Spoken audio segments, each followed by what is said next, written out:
ஆயிரம் தடைகள் இருந்தாலும் தேவ திட்டம் உங்க மேல இருக்குமானால் நீங்கள் வளருவதை யாராலும் எந்த வல்லமையாலும் தடுக்க முடியாது.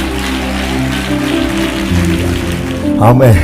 நிறைய காரியம் நம்ம கேட்டு வாங்கினதல்ல, நமக்கு வேண்டியது இன்னதென்று அவர் அறிந்து. ஹல்லேலூயா. சில காரியத்தை அம்மா செய்ய மறக்கலாம், அப்பா செய்ய மறக்கலாம், அக்கா செய்ய மறக்கலாம், அண்ணன் செய்ய மறக்கலாம். ஆனால் நம்மை செடிப்பித்தவர் ஒருபோது நம்மை கைவிட மாட்டார், மறக்க மாட்டார். ஹல்லேலூயா. காக்கும் கரங்கள் உண்டனக்கு காத்திடுவா கிருபையாலே. அல்லேலூயா.